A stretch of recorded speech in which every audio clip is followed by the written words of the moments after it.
เนาะ1 2 3 4 5 6 7 8 9 10เนาะเป็นเงินของทางในมุ่ยอยู่ทางประเทศแคนาดาเป็นไงดูกันได้เป็นส่งเงินมา1 ล้านกีบเนาะเพื่อมามอบให้กับพี่น้องเจ้าแหละเนาะขอบคุณคนผู้สูญเสียเด้อแล้วก็ซื้อน้ำมาอีก20 แพ็คไปเอาไว้บอลได้มา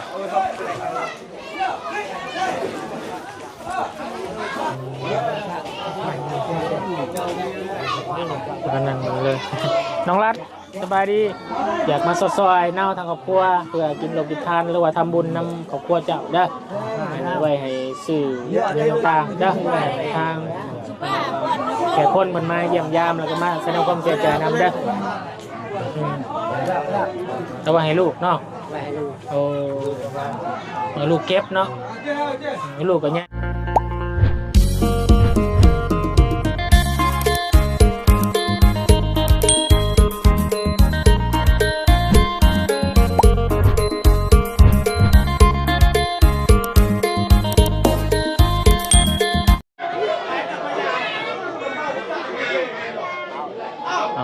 เป็นภาพบรรยากาศเนาะของทางครอบครัวผู้สูญเสียพี่น้องเลยเนาะคนก็ได้พากันโอ้ยเนาะเป็นวินาทีสุดท้ายพี่น้องเลยที่จะได้เป็นร่างเนาะของผู้เป็นแม่ของลูกสาวลากับพี่น้องเนาะประกันไว้อะไรห้องให้เกิดความคิดทอดคิดถึงพี่น้องเลยเนาะชาวบ้านชาวเมืองกับมาพากันมาไว้อะไรแสดงความเสียใจนะกับครอบครัวผู้สูญเสียไปกับครอบครัวป้าน้องรัดเนาะแล้วก็ที่ทำไมเนาะเป็นที่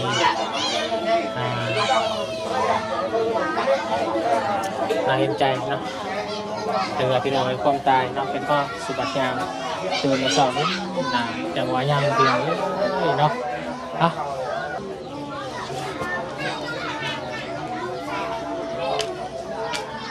เป็นเสาอีกเมื่อหนึ่งพี่น้องที่ทางบาบุญสารวัตรเนาะได้เป็นสะพานบุญให้กับทางผู้ใหญ่ใจบุญเนาะอยู่ทางประเทศ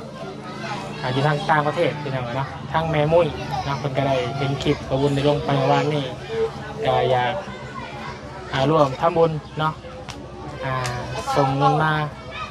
1,400,000เนาะเพื่ออยากให้บาบุญเป็นสะพานบุญให้มอบให้กับครอบครัวผู้สูญเสียพี่น้องเนาะ1 ล้านกีบเนาะเพิ่นก็เลยหาบุญนำ400,000 กีบค่าน้ำมันน้ำมันเนาะบุญก็เลยนี่แหละไปซื้อเป็นน้ำเนาะไปซื้อเป็นน้ำเปล่าน้ำดื่มนี่แหละพี่น้องเพื่อมาให้ทางครอบครัวเพิ่นยกย่อเนาะแต่คนอื่นจะเบิ่งทางเพิ่นเฮ็ดพิธีทางศาสนาคือว่าบ่คือกันเลยพี่น้องมี2 ตาฟาร์มเนาะ2 ตาพามยางหอบหีบพี่น้องเลยเนาะมันก็เพิ่งเห็นครั้งแรกกันในพี่น้องเลยเราบ่เคยเห็นจักเทื่อเนาะก็สิถ่ายใกล้ไลฟ์กันบ่ได้เนาะย่านทาง YouTube เพิ่นปิดกันเนาะเพราะว่าเป็นภาพที่มันหดหู่ใจขนาดพี่น้องเลยเนาะผมก็มีเงิน1 ล้านกีบที่จะมามอบให้เพิ่นนอกจากแม่มุ้ยนอนอยู่ทางต่างประเทศเป็นยังไง1 2 3 4 5 6 7 8 9 10เนาะเป็นเงินของทางในมุ้ยอยู่ทางประเทศแคนาดาเป็นยังไงดูกันจื้อบ่ได้เนาะเป็นการซอยเรือครอบครัวร้ายต่อร้ายครอบครัวโดยมาตลอดเนาะทางครอบครัวน้อง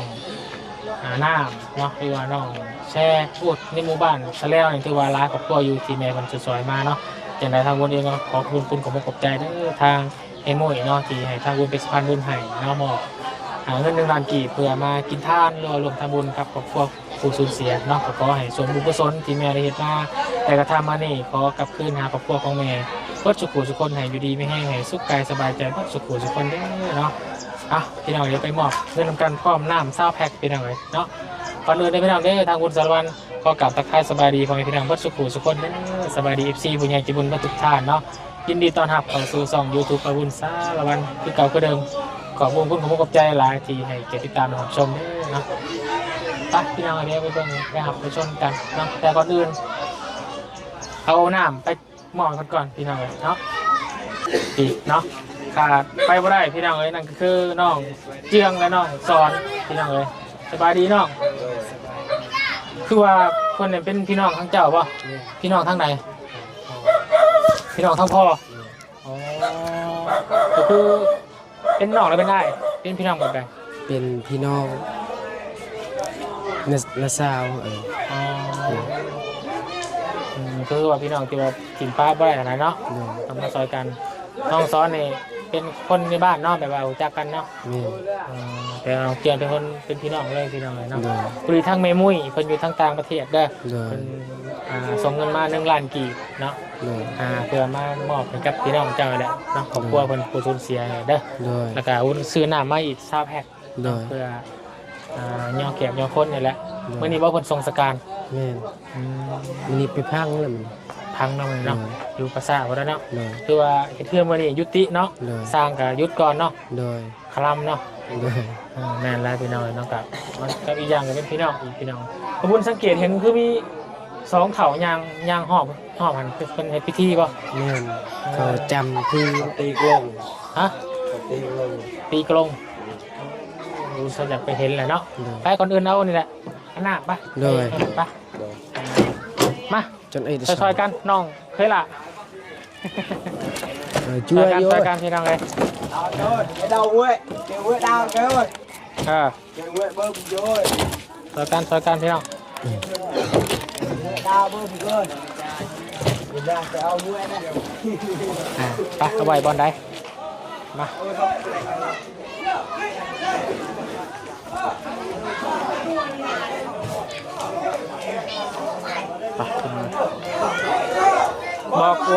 บอกป้าบอกลุงเจ้าเด้อ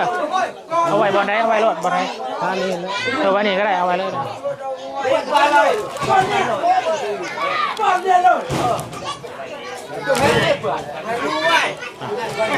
มาเลยระวังมันหักเด้อ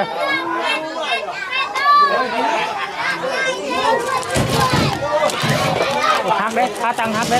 หักวางไว้ลุ่มก็ได้วางไว้บังลุ่มก็ได้นี่ว่างไว้นี่ก็ได้น้องมันหักเด้อตะเกียบลงลุ่มพี่ได้ซูมเด้อ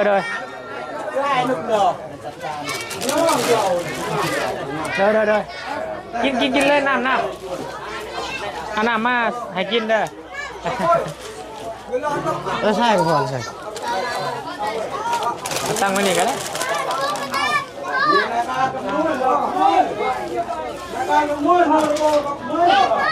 คนมาซอยกันเมื่อไรบอก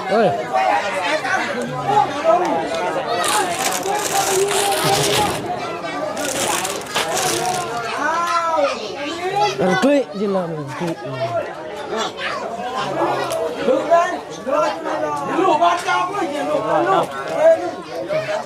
เอาเกี่ยงพี่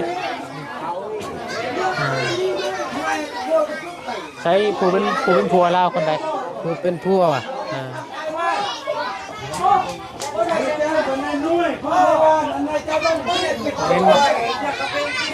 ไปท่ามครับเดิน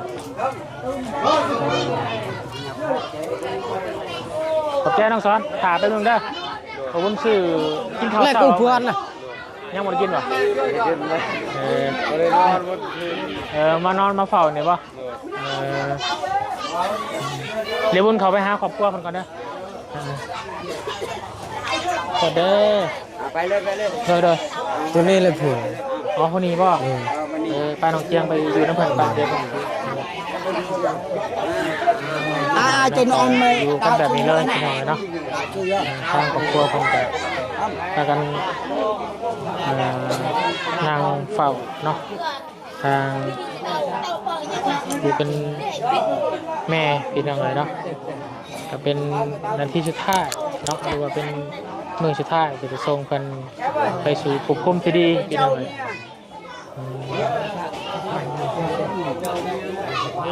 กันนั่งเลย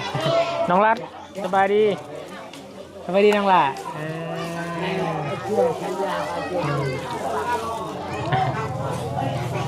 đi chui hai ơi đó mới là ship pack kìa บาดเจ็บ bắt ship pack đó là ship pack cái con chui hai này léo vứt lên của chui một học chạy lại luôn ơi chui ship pack ประเทศเป็นห่านเลยทีเดียวเนาะเป็นห่านกับเป็นหีบเนี่ยเพิ่นเฮ็ดไม้เอาเองพี่น้องไม้แป้นเนาะซื้อไม้แป้นมาแล้วก็ตอกใส่ตะวนสิบ่ขออนุญาตจี้สลาได้พี่น้องเด้อนะเพราะว่ามันเป็นภาพที่โคตรคู่ใจเนาะ cái cụ เป็น này เสื้อผ้าหน้าแพร่เนาะ nó tạ nó cụ không ai ơi này เป็นฐานะเนาะห่านแบบนี้คือมีในภาพเพิ่น ăn cua đây này nghe tai โดยโ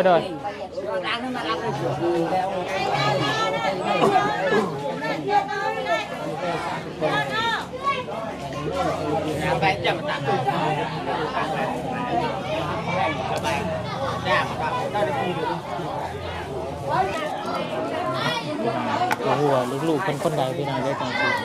เบิ่งกัน là cái làm cái bốc mày ขอพลังน้ำหน่อยพี่น้องขออนุญาตเด้ออย่าไปน้องเจียงอย่าไป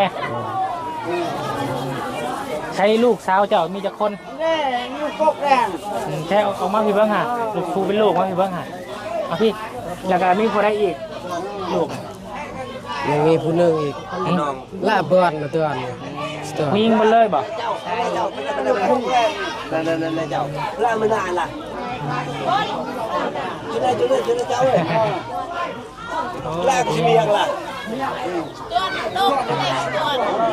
hôm nay nhẹ luôn nhẹ hôm như luôn อันนี้แกแม่นบ่ แม่นน้องละ แล้วก็พี่ผู้หนึงอีกบ่ผู้ชายบ่พุ่นน่ะ ยังผู้ชาย ลูกกกนี่จักปีล่ะนางเจ้าแม่สิบ cái ปี mò nhủ ผู้นั้นได้จ้ะ นี่ได้ไหม สามและ พากันสบายดีปาลุงได้ไหมสบายดีสบายดีปาลุงเด้อสบายดีเด้อพอเด้อถึงคือมื้อนี้แม่นสิได้ส่งสการเนาะสิเป็นเมียเนาะแรกๆกันเราเป็นไข่บ่ ไข่นาง ตอนแรกเราเป็นทาง เจ็บท้อง เจ็บในท้องนี่บริภาพมันไปกวดบ่จ้ะ คนแรกเราเงินมาครั้ง เป็นว่านิ้วมันแค่ล้างเนาะ รักเราได้ปะเราให้เอายาพิษมือเอาลูก mẹ tăng là cầu mà bà ta cái sang ăn tùng เดิน cú เช้า nuông đây nghe เราบ่ได้ยินบ่ cú nuông บ่รู้จักปีแหละพ่อเจ้าจักปีแหละ 40 chia nào có chia nào มีอันใด เมีย มีchia เขา chia ดี mẹ ละเขา bây giờ mà 40 35 36 một lầnแล้ว quay lên แล้วเนี่ยประมาณ48 50เนาะประมาณนี้ bôn lưu chỉ trực ăn ao để hay cái chưa เด้อ sao bài luôn อันนี้เพิ่นก็มีหยังให้ใส่เนาะมีนกปิ้งหนูเนาะให้เพิ่นเนาะฮะ ไก่น้อย ไก่น้อยมีเหล่ายาปลาปิ้งอันนั้นเนาะหีบโลงนี่เฮ็ดเองบ่ เห็ดเอง กับหาชาวบ้านแล้วเนาะเกี่ยงกันอยู่นี่มันคืนนะคืนเนาะซอยกันเป็นสั่งสอนแน่ชาวบ้านชาวเมืองกันมากินทานจักโมงส่งสการพร้อมจักโมง ยังเขาไปขุดขุน มีคนคุมอยู่ช่วง11 โมงแล้วเนาะ nhà có quen không คนนั้นลูกชายเนาะชื่อหยังลูกชายล่ะ สตัน เดือน ฮะ เดือน สตันผู้นี้เนี่ยจ้ะ คน น้องฝนอยู่ป่ะฝนต้องมาสะพานเนาะเจ้าได้ป่ะเนี่ย น้องพันธุ์ผล ตวน ตวนเนาะ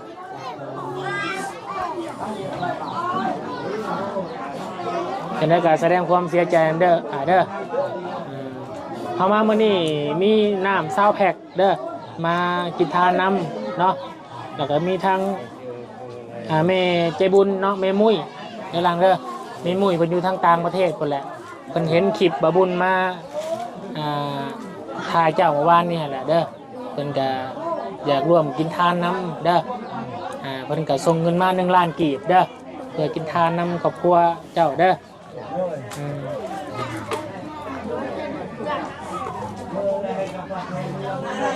กีบร่วมกันมากันเฮ็ดเองคืออันนี้เขาซื้อไม้แป้นมาแล้วเฮ็ดเองเนาะ กระเป๋า คือการกับประตูไม่ตู้นะคือว่าในเดือนเดียว3 คนเนาะ ผ่านซะแล้วเป็นยังไง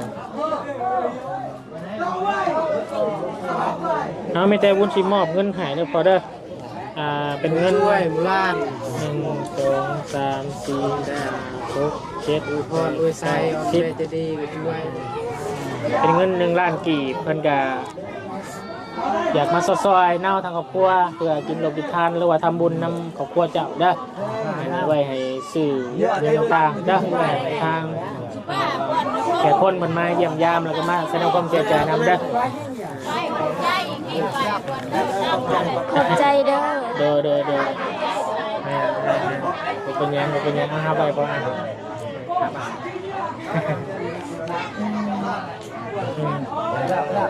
แต่ว่าให้ลูกเนาะ ไว้ให้ลูก โอ้ให้ลูกเก็บเนาะให้ลูกก็ง่ายได้เป็นสาวเลยเนาะมีแต่ตอนนี้ต่อไปมีจะเลี้ยงพ่อเลี้ยงน้องแล้วบัดนี้เจ้าเด้อบัดพ่อแม่เจ้ายังบ่เสียบ่แล้ว เชื่อแล้ว เสียตอนลุงเพื่อนมาให้กิน อ๋ออย่าปุ่นนะบ่อ๋ออย่าปุ่นเนี่ยแม่เจ้าเนาะ ด้วย อ๋ออย่าปุ่นเดี๋ยวพี่น้องที่เพิ่นไปหาขายผักตามทางอ่ะเด้ที่ร้านกอมๆเนาะร้านน้อยนี่ก็ถือว่าเป็นบังเอิญในพี่น้องแบบบุญกะมาหอดบ้านซะแล้วหมู่บ้านนี่กำลังจอดรถเห็นน้องลัดคนแลนมาให้นะก็เลยเป็นยังว่าป้าเขาเสียแล้วก็เลยแลนมาเบิ่งนะบุญก็ได้ซอยไปว่าเนี่ย300,000พี่น้องเอ้ยเนาะแล้วก็ซื้อน้ำมาอีก20แพ็คเด้อทั้งแม่หมวยเพิ่นก็ได้เห็นก็เลยอยากซอยเด้อกูจักอ้ายอยู่บ่บ่ฮู้เนาะบ่เคยเห็นบ่อยู่บ้านซะแล้วมันสิเข้า2 ปีเลยบ่ฮู้วะ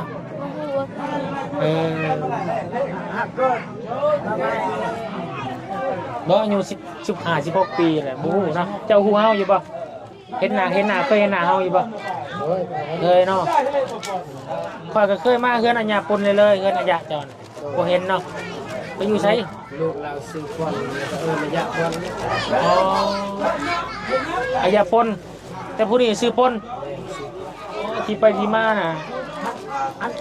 เป็นอัญญาปน ลูกกกแหละ แต่น้องปนน่ะลูกคนนี้ แต่ว่าอัญญาปนที่เสียไปแม่ผู้นี้แต่ว่าห้องอัญญาปนว่าชื่อแท้แล้วชื่ออะไรจ้ะ ซื้อเตะ บ่จักบ่ชื่อแม่เจ้าชื่ออะไรชื่ออัญญาปน มือเยอะมือเยอะ โอ้ยโอ้ย มาจ้าคนละ บ่จักชื่อแม่เต็งบ่า ใหญ่ใหญ่สิ ใหญ่เนาะใหญ่ไม่เท่าใหญ่โอ้ที่ไปที่มาบ่าอัญญาปนนี่คือร้านเหล้าสิปนคือน้องคนนี้อายุ16 ปีเนาะ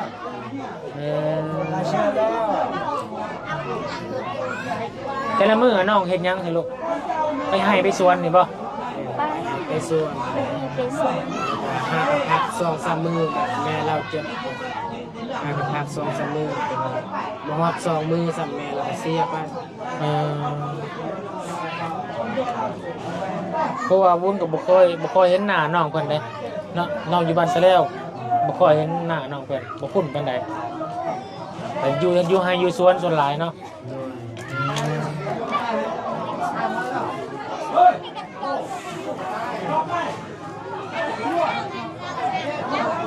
แขกคนมันมากินข้าวกินน้ำเบิ่แล้วบ่ อย่างแล้ว แม่ จ้าจิเรา ยัง แม่จะต้อง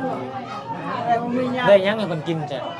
มีหยังแหละ อดเอาแล้วบ่มีหยังสิ เออ ก็เลยว่าฝึกกันก็ยังไปฝึกคนก็ยังบ่ทัน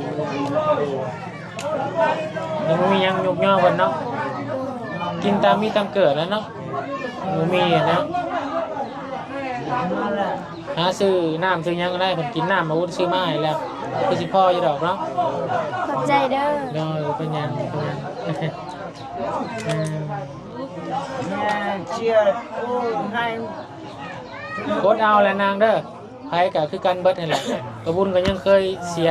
แม่มาแล้วแต่ก็สู้ต่อไปเนาะคนที่ยังอยู่คือลูกคือเต้าแล้วเพิ่นให้เป็นเป็นหลากเป็นหางเขาเป็นคนเนาะเราก็ต้องสู้ต่อไปเพื่อแม่เด้อเป็นคนดีนั่นแหละเนาะครอบครัวที่มั่นคงเนาะเลี้ยงน้องเลี้ยงนุ่งก่อนพอกระเฒ่าแล้วใครดอกใหญ่บ่แล้วเนาะ ดูตรงนั้นดูเมื่อต่างอันมีจอบหลังเลยบึงวนละเทปนี้อันคนไหนผมละพื้น นี่ก็ว่า บ่ได้ เป็นฮิต เรื่องอันตัวนี้อันลูกมันได้กินก็เป็นยัง อ๋อเด้อๆ คือน้ำ ๆข กั อน บใจของแซ่บเลยเนาะ น้อง น้องๆ พิม น้องพีนของแซ่บก็มีอะไรตัวนี้ได้ให้แขกคนเพิ่นเนาะ ตัวนี้แล้วถึงจำฮิต แต่มีตัวนี้บ่แล้วเนาะ ลูกมันกินก็บ่เป็นยัง เด้อพอเด้อ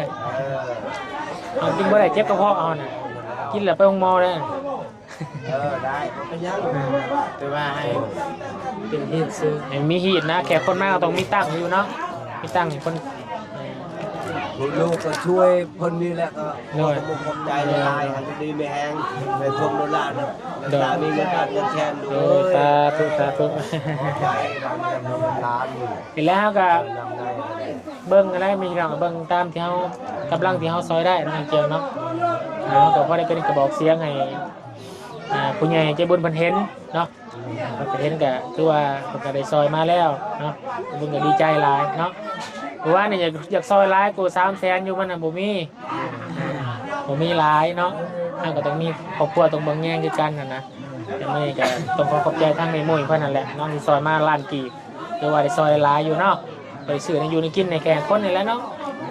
เมื่อคืนนี่ก็เพิ่นก็งานเมื่อคืนบ่คน จำดีว่า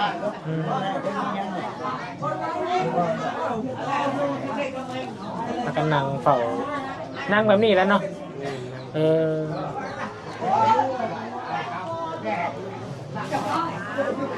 ตาไม่ได้สั่นเด้อเดี๋ยวบุญไปเวียกทางอื่นก่อนเด้อตอนทรงสการอาจจะบ่ได้มาร่วมน้ำเนาะอาจจะไปเวียกทางอื่นก่อนเด้อน้องเจียงเด้อ ขอบใจไอหลายๆเด้อ เดี๋ยวบ่เป็นหยังขอบใจเนาะขอบใจท่านแม่มุ้ยไปแล้วขอบใจเด้อแม่ ใจ มุ้ย เด้ เด้ อ อ ไม่มุ้ยเด้อ ให้อยู่มันคนยืน อันนี้มันก็เยอะ สุขกายสบายใจนอนหลับไว้ได้เงินหมื่นตื่นไว้ได้เงินแสนวาสนาสิ่งใดขอให้เจ้าได้สิ่งนั้นสาธุ ดีแม่เนาะไปแล้วเนาะไปน้องเจียงจะไปกลุ่มเรียกงานกับบุญกันเดี๋ยวเขาไม่ไง เลือกก็เลือกใช้ เดี๋ยวโอเคพี่น้องเลยนะครับผมก็ได้เสร็จสิ้นภารกิจเนาะที่ได้มอบหน้าซาวแท็กแล้วก็เงิน1 ล้านกีบจากเป็นหมวยเด้อน้องก็อยู่ทางเป็นหมวยคนอยู่ดีไม่แห้งพี่น้องก็ต้องหายสุขกายสบายใจเด้อก็จะจัดลงไปกับทุกทั้งตัว